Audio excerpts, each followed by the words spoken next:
Hey guys, so today I wanted to talk about the University of Idaho students that were found murdered.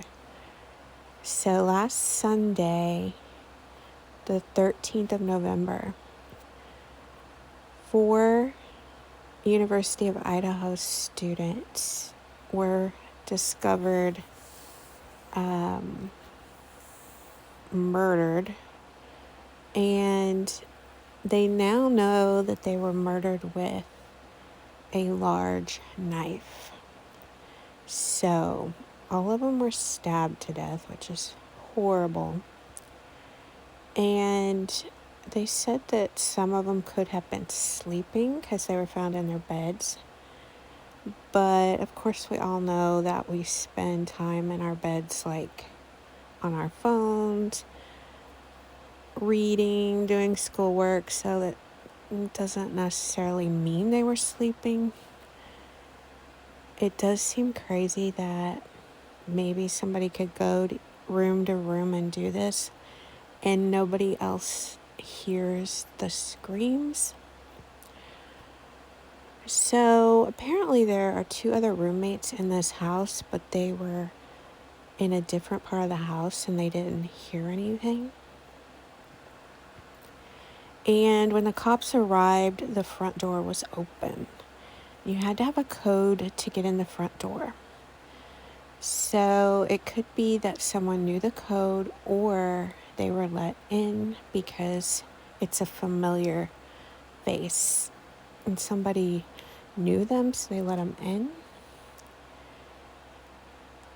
And there's four victims, and they're all 20 and 21 years old, 3 women and 1 man.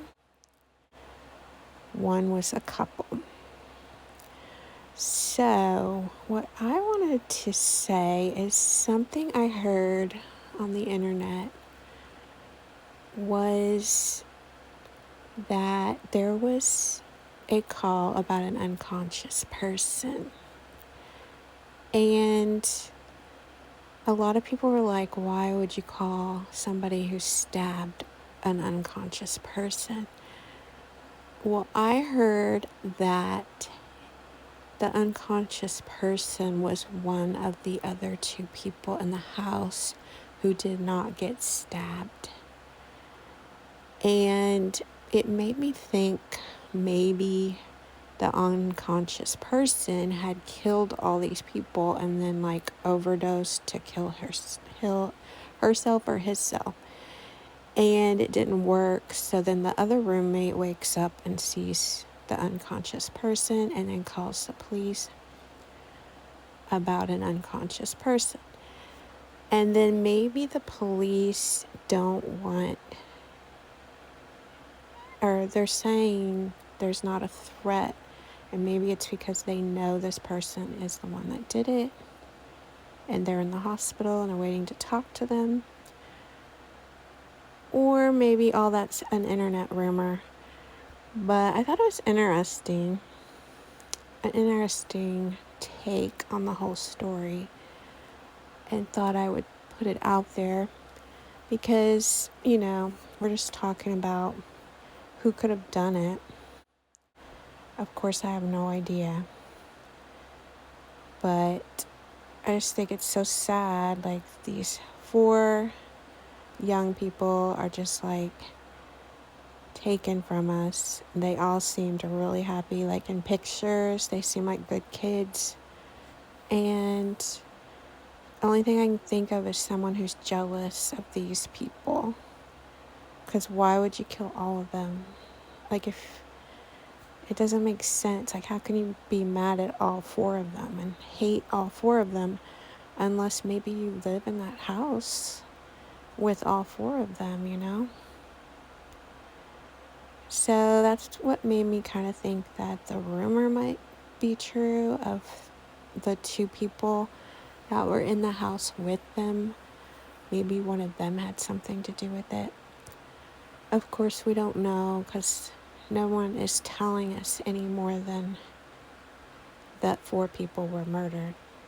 And nobody's telling us who the suspect is or anything. But hopefully soon they'll figure out what's going on, because I wouldn't want to live in this town and they haven't caught anybody.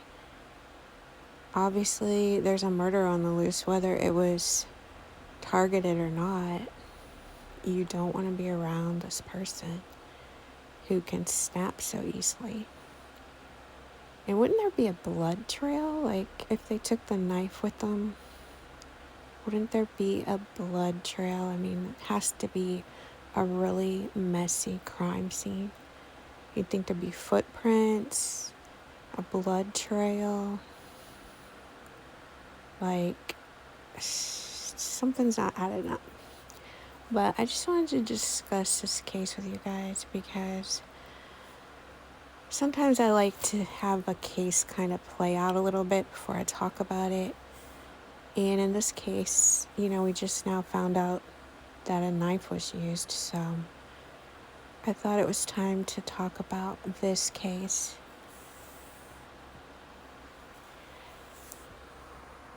But the police said, "We cannot say that there is no threat to the community.